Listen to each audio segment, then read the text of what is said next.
Tomé buenas decisiones. ¿Ah, sí? Muy bien. Mamá, ahora sí, ¿Qué? lo conocí. ¿A quién? A mi hombre. Hi friends, my name is Dulce Valencia and welcome to Telenovelas con Dulce. In this video, we're going to continue our recap of the Rubi remake. Let's get started. Episode 3 of Rubi opens where we left off, with Rubi falling off a ledge after a date with Alejandro. It turns out she's fine and she merely landed on a bunch of garbage bags. Alejandro comes down to check on her, and when he realizes she's fine, they kiss again and are subsequently found by a police officer who questions what they were doing. The police officer lets them go and Alejandro takes Rubi home. While in the car, he laments that he can't stop time and his wish that he could stop time to hold on to this perfect night spent with Rubi. Elsewhere, Maribel and Hector are spending time together in Hector's apartment.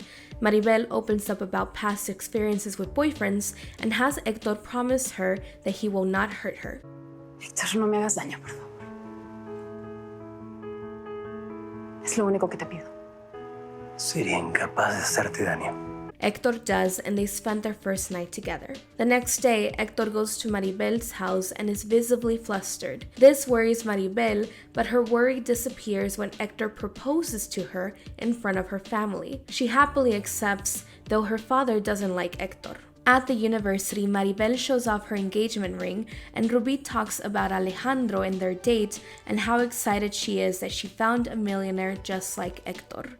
Then, a huge bouquet of roses gets delivered to Rubi from Alejandro. Rubi calls him to thank him, and he takes her on a date where they get to know each other. They have a wonderful time sharing their likes, dislikes, and Rubi opens up about her father and how he abandoned her and her family. She confesses to Alejandro that he has reignited in her a Rubi she forgot existed, and Alejandro says that he has never felt this way about anyone before. After spending more time together, Rubi asks to see his home. Alejandro takes her to his house, where she realizes that Alejandro is not anywhere near as wealthy as Hector. She begins having visions of what their life together would look like, with her cleaning and making tamales. She quickly makes an excuse to Alejandro and leaves abruptly. We flash forward a bit and see that Rubi has stopped taking Alejandro's calls and even misses her mother's doctor's appointment with him. She's erasing him from her life, and while talking to Loreto, she tells him that she doesn't care about love because love isn't real, and she is going to resume her initial plan and go after Hector. Voy por Héctor.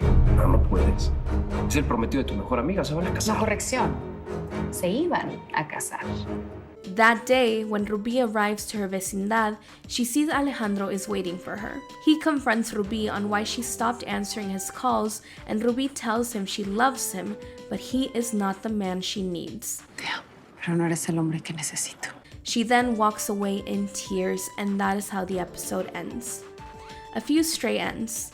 In the present, Carla has a moment where she plays in the mirror and plays with a red lipstick that looks just like Rubi's signature red lipstick. We also see that Rubi is visited by an unknown man. Back in the past, Cristina meets Cayetano and they are both smitten by each other. This is the difference from the 2004 version where Cayetano is Fernandita's father. In the past, we also see Alejandro give Rubi a necklace with a sand clock, the same necklace we saw future Rubi still has. Overall, I really enjoyed this episode, and again, my favorite part was Rubi and Alejandro and their date together. That is it for this video. Thank you all so much for watching. I will see you all again next time, and as always, don't forget to subscribe if you're new here. Bye!